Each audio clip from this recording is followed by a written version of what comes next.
Oh snap! What's good, my little Warframe children? It's BouseFeenux here with a brand new video, and you better f***ing enjoy it because I slaved over a hot keyboard for 3 hours to form the brand new and improved Nekros Prime. Now, I know some of you are pretty excited about this new release and want to see him in action, so let's jump in.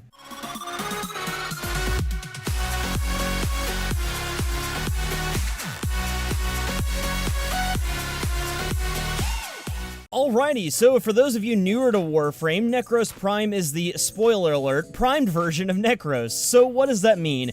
What does the primed version of Nekros offer over the regular version? Well, not much, to be totally honest. You've got an increased shield pool, power pool, an extra polarity in the form of a dash polarity, and some cool looking gold and flappy dangling bits. The best part about this release, though, is that it coincides with Nekros' awesome new rework that was just implemented a few weeks ago at the time of this video. If you'd like to learn more about what's changed with him, I highly suggest taking a look at the video I did where I covered his rework in detail.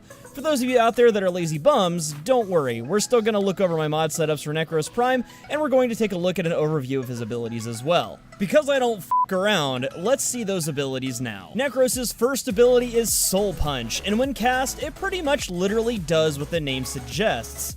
Nekros fires a blast of energy at a target that punches the soul from that target's body and sends it flying. As you can imagine, this is a power that damages enemies and as such is affected by power strength. Its cast range is affected by power range. Nekros' second ability is Terrify. When cast, this ability causes enemies in a radius around Nekros to flee for their lives. While fleeing, enemies won't attack and will have their armor reduced by a percentage based on your power strength. The duration an enemy stays terrified for is based on power duration, and the range at which you can terrify is based on power range. As a quick note, this is an extremely powerful skill because not only is it great crowd control, but casting it multiple times will stack the armor reduction effect. This is great for high-level armored enemies. Moving on though, Nekros' third ability is Desecrate. This is a toggled skill that when cast, forces dead enemies in a radius around you to drop additional loot. Each enemy desecrated consumes an amount of energy based on your power efficiency. As you can guess, this is a fantastic skill for resource farming, especially if you're running with resource and drop chance boosters equipped. Lastly, the range of this skill is affected by power range. And finally, Nekros' fourth ability is Shadows of the Dead. When cast, this ability will raise from the dead up to 7 specters of previously slain enemies to fight for you. They'll retain their original levels as when you killed them, but they gain a bonus to their stats based on your power strength. These specters will also lose a percentage of their health per second while active. The amount of this health drain is based on power duration.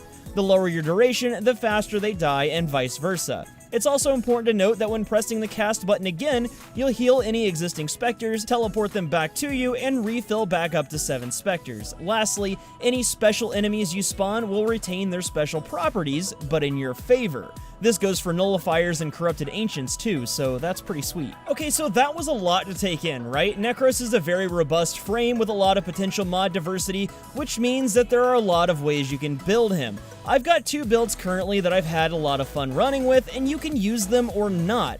With a frame like Nekros though, I highly suggest playing around with a couple of different mod setups and see what fits your playstyle. The setups I'm about to show you are a really good start, and I've developed them to get what's in my opinion the most out of the frame. That being said, the first build we're looking at here cost me a mere 1 Forma without using an Exilis mod.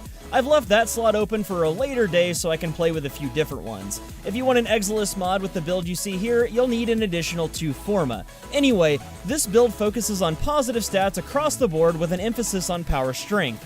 That's because we're using the Shield of Shadows augment that transfers a % of damage Nekros takes to his shadows of the dead specters. That power strength is also going to buff our specters. I like this build a lot because with the stats that we have, Nekros' other powers are still more than usable. Again, you may not agree with this build, and that's totally cool, but you can try your own. Our next build is a lot simpler to put together, and this is a farming build I've been using since the Nekros rework hit. This build focuses on using very high power range and efficiency to take advantage of Desecrate. The important mod here is the Despoil augment though. When using this mod, Desecrate will drain health instead of energy when an enemy is desecrated, and since health orbs are a very common reroll with Desecrate, this mod works out very well in our favor, giving us an efficient resource farming build. As for my thoughts on Nekros Prime, they aren't much different than they were when I reviewed the Nekros rework. From a visual standpoint, I think he looks amazing, and they've definitely improved on this aspect. As far as his gameplay goes, I think he's a way better frame now than he was pre-rework. I definitely see myself playing Nekros a lot more, especially with this Prime version out. Now, the big question is, should you waste your time getting him? Well, if you like Nekros, he's basically a straight upgrade over his normal variant, and if you're into fashion frames, he's definitely a must-have.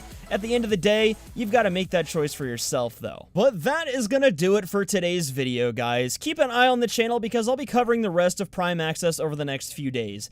Anyway, I really hope you enjoyed this video, and if you did, consider leaving a like down below because it helps me out a ton and allows the video to be seen by more people here on YouTube. Also, if you're new here, consider subscribing. I put out new content daily, and if I get enough subscribers, I might be able to finally get the support I need to finish my book about how Harambe did 9/11. Until next time, though, I'm BouseFeenux. I'll see you at the next video, and as always, thank you so much for watching.